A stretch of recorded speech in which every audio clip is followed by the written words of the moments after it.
মুরলির তারিখ ৩রা জুন ২০২৪। ওম শান্তি। মধুবন থেকে বাপদাদা বলছেন, মিষ্টি বাচ্চারা, বিশ্বের মালিক যিনি বানান সেই বাবাকে অত্যন্ত প্রেমের সাথে অর্থাৎ আগ্রহের সাথে স্মরণ করো। স্মরণের দ্বারাই তোমরা শতপ্রধান হবে। প্রশ্ন: এমন কোন বিষয়টির প্রতি সম্পূর্ণ মনোযোগী হলে তবেই বুদ্ধির কপাট অর্থাৎ দরজা খুলে যাবে? উত্তর: পড়ার প্রতি। ভগবান পড়ান, তাই কখনো পড়া মিস করা উচিত নয়। যতদিন পর্যন্ত জীবিত থাকবে ততদিন পর্যন্ত অমৃত পান করতে হবে। পড়ায় মনোযোগ দিতে হবে, অ্যাবসেন্ট করবে না। এখান ওখান থেকে খুঁজেও মুরলি অবশ্যই পড়তে হবে। মুরলিতে রোজ নতুন নতুন পয়েন্টস আসতে থাকে, যার দ্বারা তোমাদের বুদ্ধির কপাট খুলে যাবে। ওম শান্তি। শিব ভগবানুবাদ শালগ্রামেদের উদ্দেশ্যে। এ তো সমগ্র কল্পে একবারই হয়, একটাও তোমরাই জানো আর কেউই জানতে পারে না। মানুষ তো এই রচয়িতা আর রচনার আদি মধ্য অন্তকে একেবারেই জানে না। বাচ্চারা, তোমরা জানো যে স্থাপনার কার্যে বিঘ্ন তো পড়বেই, একেই বলে জ্ঞানযজ্ঞ। বাবা বোঝান, এই পুরানো দুনিয়ায় তোমরা যা কিছুই দেখ, সেই সব কিছুই সাহা হয়ে যাবে। তাই এতে মোহ রাখা উচিত নয়। বাবা এসে পড়ান নতুন দুনিয়ার জন্য। এ হল পুরুষোত্তম সঙ্গম যুগ। এ হল বিকারী আর নির্বিকারীর সঙ্গম, যা চেঞ্জ হয়ে যাবে। নতুন দুনিয়াকে বলা হয় নির্বিকারী দুনিয়া। আদি সনাতন দেবী দেবতা ধর্মই ছিল। এ তো বাচ্চারা জানে যে পয়েন্টস বুঝতে হবে। বাবা রাতদিন বলতে থাকেন, বাচ্চারা, তোমাদেরকে অতি রহস্যময় কথা শোনাই। যতক্ষণ পর্যন্ত বাবা রয়েছেন ততক্ষণ পর্যন্ত পড়াশোনা চলতেই থাকবে। তারপর পড়া বন্ধ হয়ে যাবে, এই কথা তোমরা ব্যতীত আর কেউই জানে না। তোমাদের মধ্যেও নম্বরের ক্রমানুসারে রয়েছে, যা আবার বাপদাদাই জানেন। কতজনের পতন হয়, কত কষ্ট হয়। এমনও নয় যে সকলে সদাই পবিত্র হয়ে থাকতে পারে। পবিত্র না থাকলে আবার সাজা ভোগ করতে হয়। মালার দানারাই পাস উইথ অনার্স হয়, আবার প্রজাও হয়। এ হল খুব ভালোভাবে বোঝার মতন বিষয়। তোমরা যদি কাউকে বোঝাও তখন কি সে বুঝতে পারবে? না, পারবে না। সময় লাগে। তাও আবার বাবা যতখানি বোঝাতে পারেন, তোমরা ততখানি পারো না। রিপোর্টস ইত্যাদি যা আসে, সেসব তো বাবাই জানেন যে অমুকে বিকারে পতিত হয়েছে, এই হয়েছে। নাম তো বলতে পারবেন না। নাম বলে দিলে তো আবার তার সঙ্গে কেউ কথা বলতে পছন্দ করবে না। সকলে ঘৃণার দৃষ্টিতে দেখবে, সকলের হৃদয় থেকে সরে যাবে। সারা উপার্জন অর্থাৎ কামাই নষ্ট করে দেয়। এ তো যে ধাক্কা খেয়েছে সে জানে আর বাবা জানে। এ হল অতি গুপ্ত কথা। তোমরা বলো যে অমুকের সঙ্গে দেখা হয়েছিল, ওনাকে খুব ভালো করে বুঝিয়েছি, উনি সেবায় সহায়তা করতে পারেন। কিন্তু সে তো তখনই সম্ভব যখন সে সম্মুখে হাজির হবে, তাই না? মনে করো তোমরা গভর্নরকে খুব ভালো করে বোঝালে, কিন্তু তিনি কাউকে বোঝাতে পারবেন না? পারবেন না। যদি তিনি কাউকে বোঝাতে পারেন তবেই বিশ্বাস হবে, তাই না? যার বোঝার হবে সে অবশ্যই বুঝবে। অন্যকে কি বোঝাতে পারবে? না, পারবে না। বাচ্চারা, তোমরা তো বোঝাও যে এ হল কাঁটার জঙ্গল, এরই আমরা মঙ্গল অর্থাৎ কল্যাণ করি। মঙ্গলম ভগবান বিষ্ণু বলা হয়, তাই না? এই শ্লোক ইত্যাদি সব ভক্তিমার্গের। মঙ্গল তখন হয় যখন বিষ্ণুর রাজ্য থাকে। বিষ্ণুর অবতরণও দেখান হয়।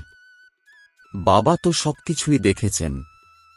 তিনি তো অনুভাবী, তাই না? সমস্ত ধর্মাবলম্বীদেরই ভালোভাবে জানেন।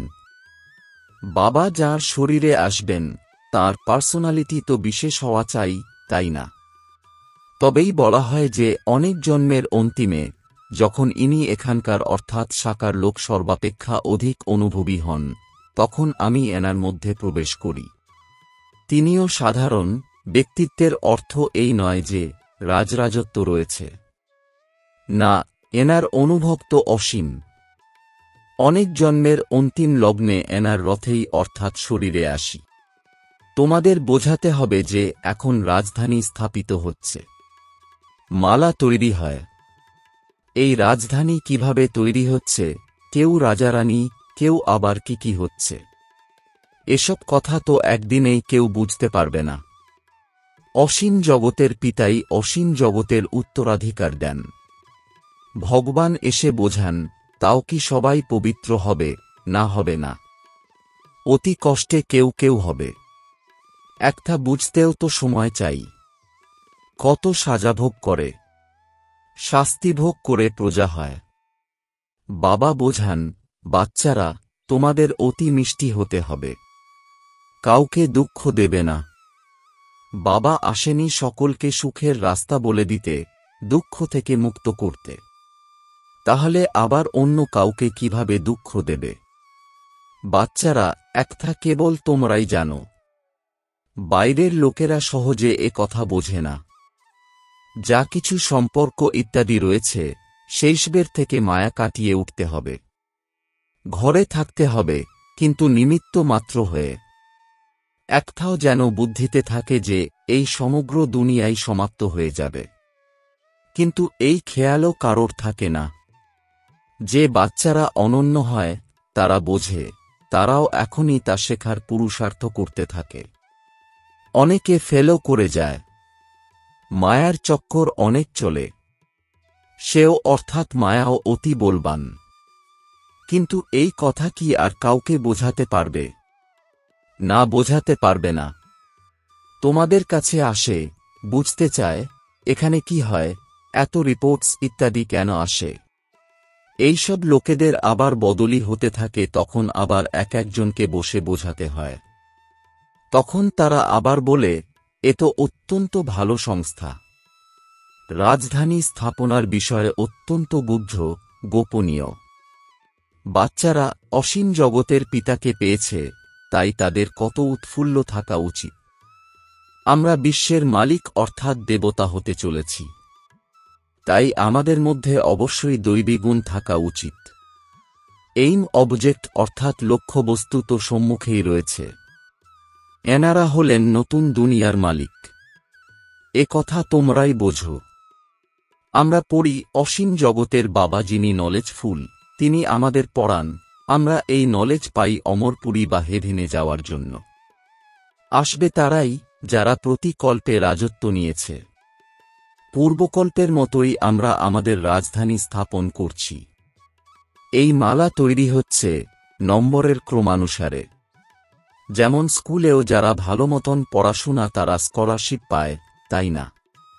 ওসব হল পার্থিব জগতের কথা, আর তোমাদের কথা হল অসীম জগতের। তোমরা যারা বাবার সহায়তাকারী হও, তারাই উচ্চ পদ লাভ করো। বাস্তবে তো সহায়তা নিজেকেই করতে হবে। পবিত্র হতে হবে। শতপ্রধান ছিলে, পুনরায় অবশ্যই তা হতে হবে। বাবাকে স্মরণ করতে হবে। উঠতে, বসতে, চলতে ফিরতে বাবাকে স্মরণ করতে পারো। যে পিতা আমাদের বিশ্বের মালিক বানান, তাকে অতি প্রেমপূর্ণভাবে অর্থাৎ অত্যন্ত আগ্রহের সাথে স্মরণ করতে হবে। কিন্তু মায়া ছাড়ে না। অনেক প্রকারের ভিন্ন ভিন্ন রকমের রিপোর্টস লেখে, বাবা, আমাদের মায়ার বিকল্প অর্থাৎ বিকারী সংকল্প অনেক আসে। বাবা বলেন, এটা তো যুদ্ধের ময়দান, তাই না? 5 বিকারের উপরে বিজয়লাভ করতে হবে। তোমরাও বোঝো যে বাবাকে স্মরণ করেই আমরা শতপ্রধান হই। বাবা এসে বোঝান, কিন্তু ভক্তিমার্গের লোকেরা কেউই জানে না। এ হল পড়া। বাবা বলেন, তোমরা পবিত্র কিভাবে হবে? তোমরা পবিত্র ছিলে, আবার হতে হবে। দেবতারা তো পবিত্র, তাই না? বাচ্চারা তো জানে আমরা হলাম স্টুডেন্ট, এখন পড়ছি। ভবিষ্যতে আবার সূর্যবংশীয় রাজত্বে আসব। তার জন্য পুরুষার্থ ভালোভাবে করতে হবে। সবকিছু মার্কসের উপরেই নির্ভর করে। যুদ্ধের ময়দানে পরাজিত হলে চন্দ্রবংশীতে চলে যাবে। ওরা আবার যুদ্ধের কথা শুনে তীরধনুক ইত্যাদি দিয়ে দিয়েছে। ওখানে কি বাহুবলের লড়াই ছিল যে তারা তীরকামান ইত্যাদি প্রয়োগ করেছিল? এমন কোনো কিছু নেই। পূর্বে তীরধনুক নিয়ে লড়াই চলত। এই সময় পর্যন্ত তার চিহ্ন রয়েছে। কেউ কেউ তো তীর চালনায় অতি দক্ষ। এখন এই জ্ঞানে তো লড়াই ইত্যাদির কোনো কথা নেই। তোমরা জানো যে শিব বাবা হলেন জ্ঞানের সাগর, যার কাছ থেকে আমরা এই পদ প্রাপ্ত করি। এখন বাবা বলছেন যে দেহসহ দেহের সর্বসম্বন্ধগুলির থেকে মোহ সরিয়ে দাও। এসবই হল পুরানো। নতুন দুনিয়ায় ছিল সূর্যবংশী অর্থাৎ গোল্ডেন এজেড ভারত। ভারতের নামের কত খ্যাতি ছিল। প্রাচীন যোগ কবে আর কে শিখিয়েছে? একটা কারোরই জানা নেই, যতক্ষণ পর্যন্ত না স্বয়ং ঈশ্বর এসে বোঝান। এ হল নতুন জিনিস। প্রতি কল্পে যা হয়ে এসেছে তাই পুনরায় রিপিট হবে। এর কোনো তফাৎ হতে পারে না। বাবা বলেন, এখন এই অন্তিম জন্ম পবিত্র থাকলে পরে 21 জন্ম পর্যন্ত তোমরা কখনো অপবিত্র হবে না।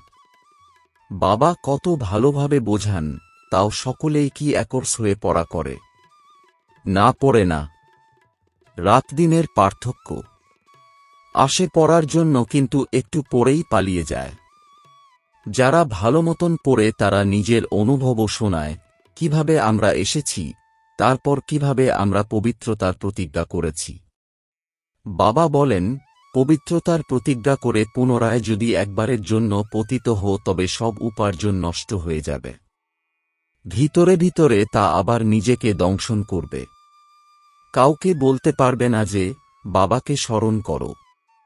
বিকারের জন্যই তো জিজ্ঞাসা করে, এটাই তো মুখ্য বিষয়। বাচ্চারা, তোমাদের এই পড়াশোনা নিয়মিত করতে হবে।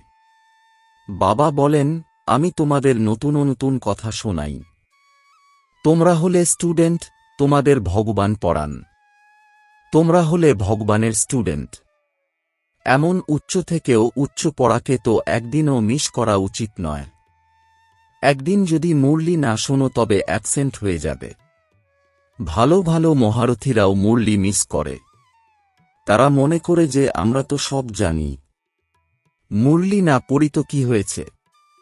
আরে অ্যাবসেন্ট হয়ে যাবে, ফেল করে যাবে। স্বয়ং বাবা বলেন, রোজ এমন ভালো ভালো পয়েন্টস শোনাই যা সময় মতো বোঝালে অনেক কাজে আসবে। যদি না শোনো তখন তা কার্যে কিভাবে আনবে? যতদিন পর্যন্ত জীবিত থাকবে অমৃত পান করতে হবে, শিক্ষাকে ধারণ করতে হবে। অ্যাবসেন্ট কখনই হওয়া উচিত নয়। এখান ওখান থেকে খুঁজে কারোর কাছ থেকে নিয়ে মুরলি পড়া উচিত। অহংকার থাকা উচিত নয়। আরে ভগবান পড়ান, তাই তো একদিনও মিস করা উচিত নয়। এমন এমন পয়েন্টস বের করো যাতে তোমাদের বা অন্য কারোর বুদ্ধির দ্বার খুলে যেতে পারে। আত্মা কি, পরমাত্মা কি, কিভাবে পাঠ পালন করে, এসব বোঝার জন্য সময় চাই। শেষে শুধু এটাই স্মরণে থাকবে যে নিজেকে আত্মা নিশ্চয় করে বাবাকে স্মরণ করো। কিন্তু এখন বোঝাতে হয়। শেষে এই অবস্থাই হবে, বাবাকে স্মরণ করতে করতে চলে যেতে হবে। স্মরণের দ্বারাই তোমরা পবিত্র হয়ে যাও। কতটা পবিত্র হয়েছে তা তো তোমরাই বুঝতে পারো। অপবিত্রের শক্তি অবশ্যই কম হবে। মুখ্য হল অষ্টরত্ন, যারা পাশুই থনার হবে তারা কোনো সাজা ভোগ করে না। এ হল অতি সূক্ষ্ম বিষয়। এই পড়া কত উচ্চ। কখনো এ স্বপ্নেও ছিল না যে আমরা দেবতা হতে পারি। বাবাকে স্মরণ করেই তোমরা পদমগুণ সৌভাগ্যশালী হয়ে যাও। এর কাছে তো এইসব কাজকর্ম ইত্যাদি কোনো কিছুই কোনো কাজের নয়। কোনো জিনিসই কার্যে আসবে না। তবুও তো করতেই হবে। একটা কখনোই খেয়ালে আসা উচিত নয় যে আমরা শিব বাবাকে দিই। আরে তোমরা তো পদ্মাপদমপতি হও। দেওয়ার কথা স্মরণে এলে তখন তার শক্তি কম হয়ে যায়। মানুষ ঈশ্বরের উদ্দেশ্যে দান পুণ্য করে নেওয়ার জন্য। একে কি দেওয়া বলে, না বলে না। ভগবান তো দাতা, তাই না? পরজন্মে কত দেয়, এও ড্রামায় ফিক্সড হয়ে রয়েছে। ভক্তিমার্গে তো সুখ অল্পকালের জন্য, তোমরা অসীম জগতের পিতার কাছ থেকে অসীম জগতের সুখের উত্তরাধিকার পাও। আচ্ছা, মিষ্টি মিষ্টি প্রশিক্ষার্থী বাচ্চাদের প্রতি মাতপিতা বাপদাদার স্মরণের স্নেহসুমন আর সুপ্রভাত। আত্মাদের পিতা তাঁর আত্মারূপী বাচ্চাদেরকে জানাচ্ছেন নমস্কার। ধারণার জন্যে মুখ্য সার: ১. যতদিন পর্যন্ত জীবিত থাকবে অমৃত পান করতে হবে, শিক্ষাগুলিকে ধারণ করতে হবে। ভগবান পড়ান, তাই মুরলি একদিনও মিস করবে না। ২. পদমগুণ উপার্জন করতে হলে ঘরে নিমিত্ত হয়ে থেকে কাজকর্ম করেও এক পিতার স্মরণে থাকতে হবে। বরদান: প্রসন্নতার আধ্যাত্মিক পার্সোনালিটি দ্বারা সবাইকে অধিকারী বানানো গায়ন আর পূজার যোগ্য ভব। এর বিস্তার: যে সকলের থেকে সন্তুষ্টতার সার্টিফিকেট নেয় সে সর্বদা প্রসন্ন থাকে, আর এই প্রসন্নতার আধ্যাত্মিক পার্সোনালিটির কারণে সুনামধন্য অর্থাৎ গায়ন আর পূজার যোগ্য হয়ে যায়। তোমাদের অর্থাৎ শুভচিন্তক প্রসন্নচিত্ত আত্মাদের দ্বারা সকলের যে খুশির, আশ্রয়ের, সাহসের ডানার, উৎসাহ উদ্দীপনার প্রাপ্তি হয়, এই প্রাপ্তি কাউকে অধিকারী বানিয়ে দেয়, কেউ ভক্ত হয়ে যায়। স্লোগান: বাবার থেকে বরদান প্রাপ্ত করার সহজ সাধন হল হৃদয়ের স্নেহ। ওম শান্তি।